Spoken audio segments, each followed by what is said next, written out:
This has been evident in the 30 years of the ANC administration being in government. You are mentioning the recent bills, but we also want to say that, for an example, there's a national minimum wage. Inhlangano yeTsebenzi ikhosana ithi usebenzisa umbungato lonyaka olanga leTsebenzi ikhankasa nekukhuthatha isebenzi ukuthi iphume ngoluthulanto kuyovotela iANC. The problem with this is, number one, that polling is not definitive, right? It is a snapshot. Tati tepolitiki tithi imphumela lukhetho ibonakala ngamavoti hayi ngelihlololuvo lwemibono. He fought a fight that nobody thought he had any chance of winning. It was super middleweight. Kwashayi besibhakela abaphambili kuleli uBrian Mitchell naYan Bergman bachaze nganithobela njengalo yelo bekade avelele kulomdlalo kuleli kungabuki ukuthi ngisiphi isigaba labelwa kuso.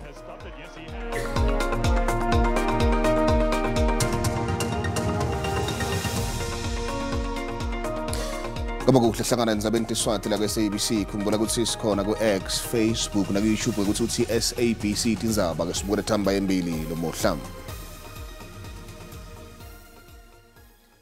Inhlangano yeTsebenzi ikhosana ithi usebenzisa umbungato lonyaka olanga leTsebenzi ikhankasa nekukhuthatha isebenzi ukuthi iphume ngoluthulanto kuyovotela iANC. Ikhosana lamalunga emfelandawonye wayo akhuluma nebetindzaba emahhovisi ayeSalt River eKapa ngelihlelo lamalungiselelo akusasa. Lenyonyana yetisebenzi ithi kuneng letingakuvotela tisebenzi ngaphansi kwahulumende loholwa iANC. Lokhu kungenxa yeticeshana letimgcoka temithetho ephasisiwe kuleminyaka lengama-30 yenzani velinyende kubeka embili timfuno tetisebenzi. Lokhu kufaka ekhatsi imithetho lethinza imivuzo yabomake labatetfele nemadoda labomake labatetfele, imithetho lisana neludlamelo yamene nebulili nekuvikela tisebenzi tisengotini yekunyatheleka kwemalungelo ato. This has been evident in the 30 years of the ANC administration being in government. You are mentioning the recent bills, but we also want to say that, for an example, there's a National Minimum Wage Act that came into effect, but also now that has lifted over 6 million, the most vulnerable workers in this country. Losi ungete ukuthi bakhankasela empumelelo yeANC ngoba bayibona imiphumelelo uhlelo lwayo lekuvuselela kabusha lenhlangano. Uphinze wathi akusiyo ukuthi lokho bakwenda sihle nje kepha bafuna ukuthi leli cembu lisiphu netimbanze tayo enkhohlakalo. We've seen the Speaker of Parliament. Immediately when she was charged, the ANC was very clear. She understood the renewal of the ANC and what it means. And she did exactly what the ANC would expect of the cadre of the ANC that is implicated. We have also seen others who, because the ANC is cleaning itself and cleansing itself, have decided to form an alternative vehicle. Umbungato olilanga letisebenzi utawucala ngemshuco wekuvakalisa kusela abantu belive lePalestina kanzi ikhosathu ithi ilinzele ukuthi lo mshuco uhanjwe labantu labangacishe babedinkulungwane letimbili. Loso utawetfula inkulumo elilanga bese kuthi amalunga emfelandawonye anikete imilayeto yekusekela.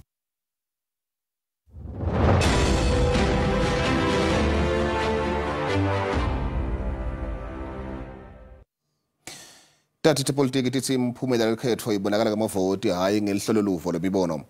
Njengoba lekhetho selisonzela tikhungo elicwaningo tikhipha lihlololuvo lwemibono letveta simo setepolitiki kuleli. Lokhu kufaka ekhansi kwenta licwaningo kumacembu ngaphansi kwesihloko lesitsite nemibuto.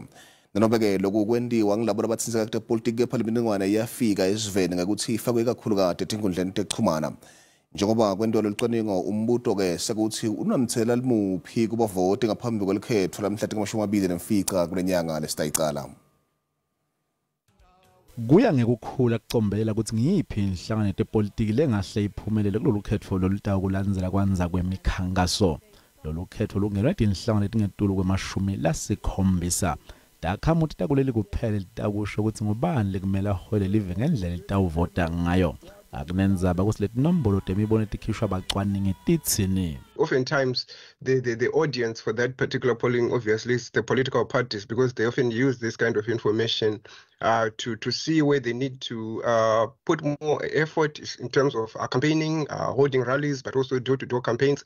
Linyendi lemacembe tepolitiki liyatisebenzisa letinombolo tebacwaningi kutfola ukuthi atakwenda njani elukhethweni kepha ke loko akuyindzawo. The problem with this is, number one, that polling is not definitive, right? It is a snapshot. And again, it is a snapshot that needs to be interpreted. Bahlatise bakhiphe secwayiso sekuthi nonobe imibono netinombolo tebacwaningi tingasebenziseka kahle kepha kuTetsemba kakhulu kungaba ngemanga. Oftentimes during elections, you often see these fly-by-night kind of, polling companies that just pop up from nowhere. Umbuto lomkhulu uthi imibono netinombolo tikhishwa bacwaningi ingaba nemthela yeni kule miphumela yelukhetho. Nanoma tingawukhomba umkhondo batinawo umthela kumiphumela yelukhetho. The truth is, the outcome is only determined on the day of the elections. It is the voters who decide on that day. Sekusele sikhathi lesingalingani ngisho inyanga ukuthi kube nelukhetho basopolitiki basetama kuheha bavoti. Kanti ke solo kuvulwe noma ngabe ngubani ukuthi angakhankasa. Seyobanjwa ngileshone nayo kulolukhetho lolunembango lomkhulu wakwaba khona solo leli lacala kubuswa ngeNthandwe Linyendi. Umholi we-DA John Stadizelo uthembisa ukuthi utabucetha bugebengu uludlamelo lwamisela bulili nokusolawula kwemisebenzi kumasipala waNelson Mandela Bay Metro nangabe i-DA ikhona kuthatha lesifundza emva kwelukhetho. Stadizelo bekakhuluma ngomkhankaso welicembu eGqeberha lapha phawule khona nangembiko kamuva levetelo masipala njengaloyo loyingoti kakhulu kulelive. Balandzeli bebajabulile. Umholi we-DA John Steenhuisen ugcizelele kubaluleka kwekuvikela bantfu bakulo masipala weNelson Mandela Bay ebugebengweni. Lo masipala wemfica etindzaweni letiyingoti mhlaba wonke nakuleli. Steenhuisen ukholelwa ukuthi lokhu kungashintshwa. There's nothing friendly about the violent crime that has gripped Nelson Mandela Bay. And in fact, a recent international ranking rated Nelson Mandela Bay as the most dangerous city in South Africa and the 9th most dangerous on the entire planet. Just think about that, the 9th most dangerous on the planet. Uthi emagenge kuhlukubetana ngekwebulili nekuswelakala kwemaphoyisa kumele kusetshenzwe masinyane. We'll create dedicated courts to tackle gender-based violence, and we will tackle child kidnapping and child murder by creating specialized units to go hard after those criminals who prey on our children. Steenhuisen ufunge wagomela kukhulisa kubonakala kwemaphoyisa nekusimamisa temphilo kuleli.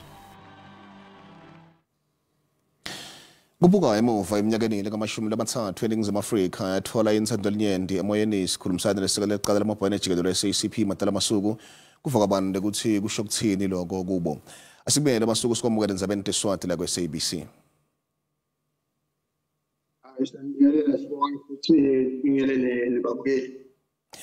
Masuku kule nyanga lephelako kulokunye nje bekhunjulwa Chris Hani lobakatsi angumholi we-SACP. Kubuka simo selive kule minyaka leka-30 lengcile kube kungenteka Hani avuke ucabanga ukuthi bayakacapha ngekunikela impilo yakhe kulela iNthandwe Linyendi. Into enkulu lebetayinda kusathi gqabhe ukuthi bantu bawasawuphethe emzabalazo bayakwazi sibafunani le democracy lelefikisiwe bayisebenzisa kakhulu kubuka isitho daba ngoba ngokuya ngaye nje idemocracy lento lesiyizabalazelako njenge-SACP yebo isocialism yebo kuletha tonke tinto emhlaba naloku la ukuthi i-address tidzingo tebantu kodwa into lenkulu la isho ukuthi uma sifuneka lapha kule socialism angeke siye abantu balambile ngeke siye abantu basanema challenges wema basic services njengemanti negesi. So on that score bekangasho ukuthi bekangaba awudumele ngokuthi akuna progress si slow kuvala lama gap lawo kodwa bekade ujabulisa ngiloko sibantu bamile kuleyo kulomzabalazo loyo abanqikade babukane nawo ukuthi size sucede. Masuku ingabe umfelandawonye wena lelicembu lelibusako usabuke kona nekufeza tidzingo tebantfu noma sekubuke timfundo tepolitiki nanekuthi labo labasetikhundleni setulu noma tikhundla tebuholi kube ngibo labahlomulako? Njengenhlangano masibukile njengathi nje siyi-Communist Party siphinde siyi-ANC neCOSATU into lesihlanganisa kakhulu ile nqubo lele bhalwe ngo-1955 uthi yebo thina sifuna i-socialism sifuna umbuso isimo lapho kungabi nemuntu wakhe lo munye angabi nalokusitha anga-oni lutho kodwa ke singakafiki lapho sicabanga ukuthi sidlule net lapha la Christian asitshele khona sifanele sibuke ama-basic needs uma sikhulumela kuloko kuleyo nqubo leyo sihlanganisa kuloko kungakho bekuva kwanyalo kulama debate lapho besinawo every 5 years siba ne debate yokuthi sese-right yini lokuvumelana lokuhlala nakule alliance sese-right yini ukuqhubeka sibambisane ne-ANC so kuloko siconclude ngokuthi yebo kusese-relevant kodwa uma kufanele kube relevant sifanele sishintshe ngoba sesiceze almost sonke sesiceze 100 years le relationship yethu ifuna ibe ngalenye indlela ibe reconfigured ibe direct ngeluhlu lokusebenzela abantu iphinde futhi direct ngokukhetha abantu abaqotho ukuthi ba represent le program leyo kungakho uma siya kula market lawo sivumile ukuthi kungakho to support le ANC ngoba kulethe into letimbili kumanifesto 77 saze savumelana ukuthi le manifesto lekuyele tasebenzela abantu nange ama-values dathu balandzela labantu abafanele bakhethe ngilapha labafanele babe nje safaka ne-process nakhumbula babe mhlawumbe ahamba nayo singangeni inzawo so ngoloko lokusithi ngaleyo ndlela seseku-right course kunema-individuals of course bantu labathide labanokuphuma nje endleleni ngokuba lesinye isikhathi uthole ukuthi labanye banjwa i-corruption bagcina baseba into tabo kodwa into lesijabisa ukuthi kune-system lele bahamba kule sababona labanye sebabaleka labanye bayasebakhe nemaqembu uma ubabuka nje bonke labo sibafake ehlweni ukuthi kufuna nitichaze ukuthi kwende njani ngayo Gafishane nje basuku sesiyavala isikhathi kude ingabe ngekubona kwakho umfelandawonye wene-ANC usagcine ngendlela yokuthi nisengakhona yini ukuthi nihole lelive ekutheni abantu bathole tinguquko kutemnotho sicabanga ukuthi nomfelandawonye uzame ukufonye ephepheni wahlangana basibafona ipact njengalaba basibayena ipact asikayenda ipact sihlanganisa umzabalazo sona nakuhlana lento lesihlanganisa umzabalazo asihlanganisi ngokuthi yena umngane sikhuluma ngokuthi lento lesoyenda gesi ubuya nini azaphelela hlaliseke kahle abantu bangabi nenkinga manje ayanini ebantwini migwaqo ibanini bantwana bafunda njani bonke bakhona kuye emsebenzini ihlupheko sicetha nini donke lethi into leto engiloko lokwenta ukuthi uqinise lo mbimbi wethu siqinisa ngeprogram yebantu asiyi-ona nathi asiyi-oni le-SACP ne-ANC ayi-oni i-ANC iyakhwe ngebantu Baba Masuku sibonga kakhulu isikhathi sakho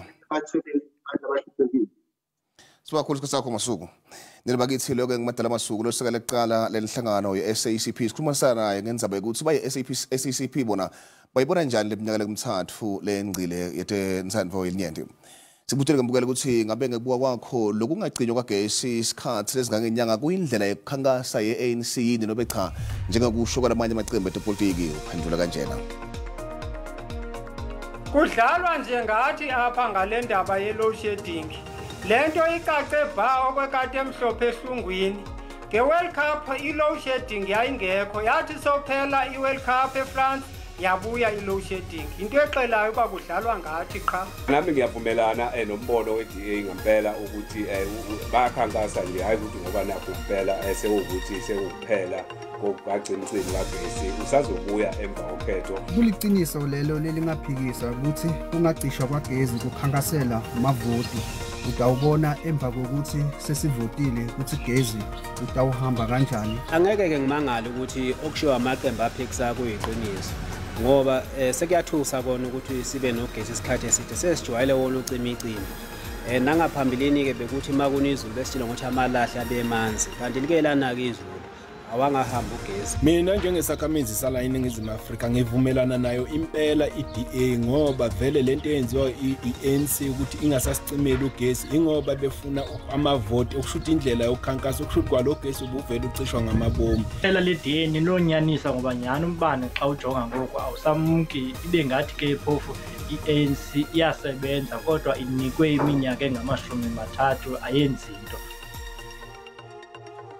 Lona ngombono wembukeli SABC eteyathweswa ukuthi uphendulela ngawo. Akasekho emhlabeni umlingisi Philip Mbambeni mathebula bakaDume ngalagundi. Abedume kakhulu ngesikhathi kuSgudi Nice lapho abekade khona ngagundi angumngane weJomo Fedelo bekade angusidumo kulowo mdlalo kanti naye akasekho emhlabeni. Ushilo eMpumalanga kanti ke kubo kumajika eHeavyview. Elayinini sina Alex Nkosi lokhulumela umndeni resichazela kafisha ngagundi naleminye imidlalo labonakala kuyo Philip asaphila. Asikumekele Nkosi sikwamukele ndzabeni teSwati la kweSABC.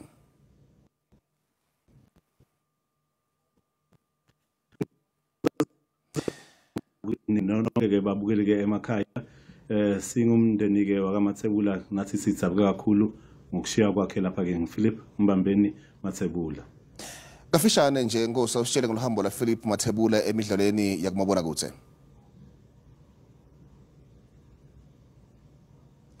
Empeleni ke Philip Mbambeni Mathebula lekatwa lapha ngasidumo noma ke ngagundi empeleni ke ucale ke kugcama kakhulu ngalesikhathi ke avela kuSgudi Nice kuma auditions akhe nje ocala ngalesikhathi ke inkampani ke lecitha wona ke lo mdlalo ke weSgudi Nice lo make ke Roberta Durant wabona ke emehlo akhe nangalendlela yena ke ane vibe ngakhona wabse uyamcela ukuthi no uyamcela ukuthi ke amane ke avale letikhundla talabo lababili lebe ba ngene kulo hlelo leSgudi Nice ngaphambilini wabese uyangena ke na FK ngoba athanze emehlo akhe nangalendlela futhi ke endatinto ngakhona kanti ke futhi ke ungumuntu lo jabulisako na ukhuluma naye usheshe nixhumane kakhulu nisheshe natane kakhulu kanti ke empeleni kusukela lapho ke li talenta lakhe loku actor lapse liyaqala ke liyaphakama ngenye indlela esimangaliso kanti ke ikhona ke imidlalo leba sewangena nakuyo wabese udlala khona ke ikakhulu ke kumva ungenile ke nakuleminye imidlalo lefana lapha ke nokuthando lukababa nakhona futhi la yena sport ke ukhona ke umdlalo leke ke wawudlala nakhona futhi acecesha labanye bakhona lapha ke enasport. Kafishane nje Nkosi ushona umuntu lonjani Philip ngoba le nto abalingisi siyayisibona lishona seleswele ngabe kukhona lobo kade kwehlule lokwehlukile ngayigondi.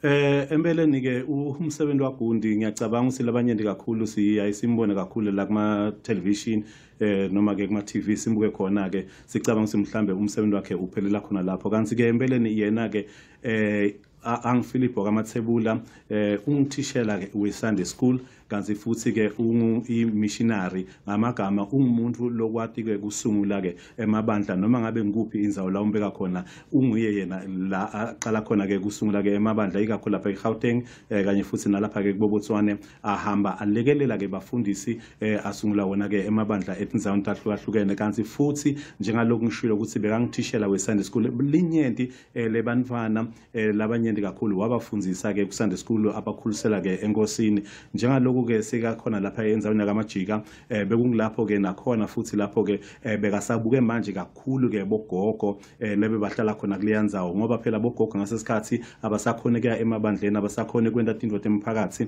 yena ke Gundi wafike wadlala inzima ikakhulu ke kubogogo abendela nabo kuChristmas wabo bakwati nabo kujabula ukuthi empeleni nabo sokukhona umuntu lobanaka sibonga kakhulu Nkosi kakhulu isikhathi sakho bekabhizi afuna kuvula sona sikolwa. Nilabakithi ke lo Alex Nkosi lokhulumela umndeni wababe Philip Gundi Mathebula ngasekho emhlabeni asike sishelele tolo emva kwato tolo sebuya siqhubana ndzaba.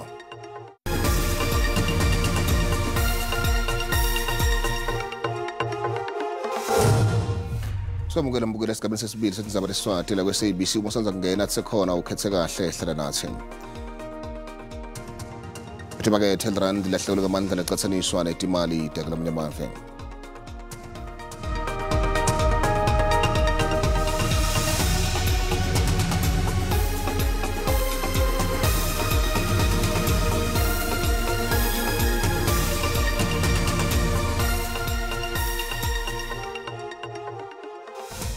Kwemidlalo abashayi besibhakela baphambili kuleli Brian Mitchell naYan Bachman bachaze edingana Thobela njalo bakasavelele kumdlalo kuleli kungabe ukuthi ngisiphi isigaba lebela kuso Thobela bekumphethe amahlandla lamathathu emhlabeni ushona ngemgcibelo emvagula aneminyaka le-17 uthola kumndeni wakhe namaphoyisa seshona lendlini yakhe Mayfair ngemsombuluko emva ukuthi ube nebumadima kuchumana naye. Sikijimele Mbombela kuva sibusiso Mahlalela ukuthi ngabe uphethe tiphinya lensembama kulephuma embiteni sivusele Mahlalela.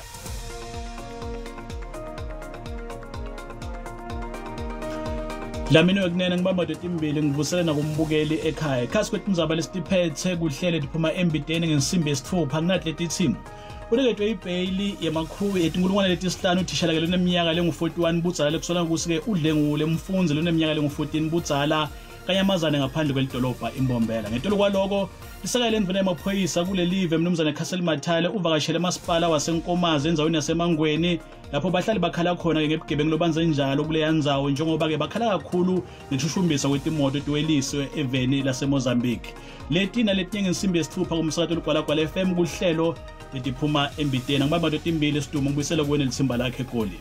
Sibakhulu Mahlalela sibheka lapho utolo umhla lesibetolo sikhona simo selitulo sikhona ngalesine bakhona besindebele kusasa ukhona ndozakhe nesimo setulo emvakatolo sale kahle.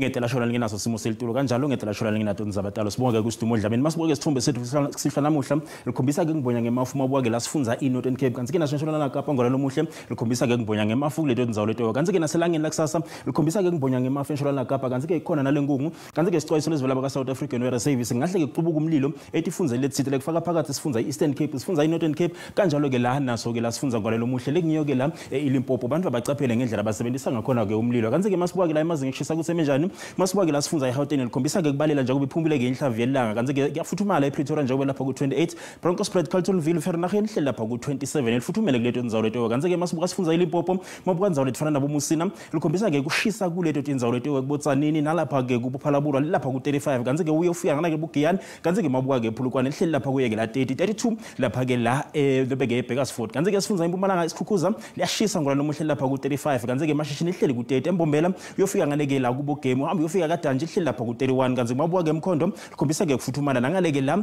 Carolina ngolelo muhle kanti ke esifunzeni KwaZulu Natal mabuka ndzawo lefana nabo Vryheid kuyashisa kuleto ndzawo leto kanti ke Lady Smith ihleli lapha ku31 eKokstad likhombisa ke kufuthumana nangale ku Port Shepstone njengoba lihleli lapha kuye ke la 26 sifunza ke Eastern Cape mabuka ndzawo lefana nabo Grafi hleli lapha ku28 lifuthumele kuleto ndzawo leto ke nangale ke la kuMalitswaye kubomthatha hleli lapha kuye ke la 27 kanti ke Islandane emakhanda iGqeberha hleli lapha ku23 lipholile kuleto tindzawo leto ke kanti ke la sifunza iWestern Cape mabuka ndzawo lefana nabo Vredendal hleli lapha kuye ke la 28 lifuthumele kuleto ndzawo leto ke kanti ke Beaufort West hleli lapha ku26 ngolelo muhle mabuka ndzawo lefana nabo George lipholile kuleto ndzawo leto ke kanti ke sifunza iNorthern Cape ndzawo lefana ke la nabo Uppington kuyashisa bo Springbok lapha ku30 Calvin hleli ku25 kanti ke Sutherland lipholile ngolelo muhle kuleto tindzawo leto kanti ke la sifunza iFree State mabuka ndzawo lefana nabo Bothaville hleli ku31 kuyashisa kuleto ndzawo leto kuBosasolburg hleli ku27 eFrankfurt nangale boBethlehem hleli ku26 likhombisa ke kufuthumala kuleto tindzawo leto kanti ke la sifunza iNorthwest ngolalo muhle mabuka ndzawo lefana nabo Tosca kuyashisa nangale boRustenburg boLichtenburg hleli lapha ku29 ngolalo muhle kungako benguphathele kona busuku abube ngilobuhle.